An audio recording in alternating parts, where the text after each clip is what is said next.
What's going on, everyone? I hope you're all well. You have to forgive this sheen that I've got going on. It is very hot in here. No chat today, too much chat in the last video. We're going straight to the table to make some chimichurri sauce. So let's go. Well, here we are at the table, and today we're making one of my favorite sauces ever, chimichurri. It's super versatile, it pairs amazingly well with any protein, so that's your steaks, your chicken, your fish, etc. And vegetables, yeah, if that's your thing. And it doesn't just have to be used as a sauce, it also makes a fantastic marinade. Smother it over your favourite cut of meat, leave it overnight, and then throw that thing on the barbecue, and dude, you are in for a treat. Now, this isn't strictly a traditional recipe for chimichurri, as I'm going to be using coriander as well as flat leaf parsley. Now, this is purely a personal preference, as I love coriander in this sauce. But before we begin, let me say, if you want a more authentic recipe, just take out the coriander and replace it with more parsley. Also, I am making this one in a food processor, which I know is just going to have people up in arms.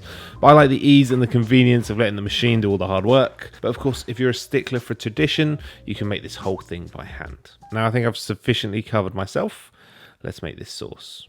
Right, for this chimichurri, what you're going to need is 1 large bunch of coriander, 1 large bunch of flat leaf parsley, 1/4 bunch of oregano, 1 small red onion, 4 to 5 garlic cloves depending on the size, 1 chili pepper, so it could be jalapeno or red chili, I prefer red just for the colour, 2 limes, 3 to 4 tablespoons of red wine vinegar, 1 teaspoon of salt, half a teaspoon of pepper, half a teaspoon of smoked paprika. This is optional. I like the smoky element it brings to the sauce, but if you don't want that, leave it out. And 250 ml of olive oil.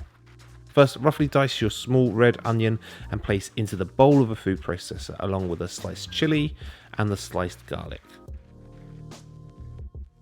Blitz everything together in the food processor until finely chopped. You don't want to make a puree out of this, you still want a little bit of texture to these vegetables. Scrape down the sides of the bowl as necessary to make sure everything gets chopped evenly until it looks like this. Then roughly chop your coriander, your parsley and your oregano, and add all these herbs to the onion, chili and garlic in the food processor, along with the zest and juice of 2 limes, the red wine vinegar, salt, pepper, smoked paprika and the olive oil. Then blitz everything together in the food processor, just being careful not to blitz this sauce to a complete puree. This sauce should have some texture to it, so you might just want to pulse it lightly, just to chop and mix everything together. Keep an eye on it, just be careful, play it safe, bit by bit by bit. Once it looks like this, transfer the sauce to a bowl, taste and adjust the seasoning. You can add more red wine vinegar, more lime, more salt, more pepper, whatever you need to suit your taste. If you've got the time, let the sauce sit for an hour or two, just to let all those flavours mingle and get to know each other, then you're ready to go. This sauce is the perfect accompaniment to steak, but to be honest, you can serve it with whatever the hell you want. It pretty much goes with everything anyway.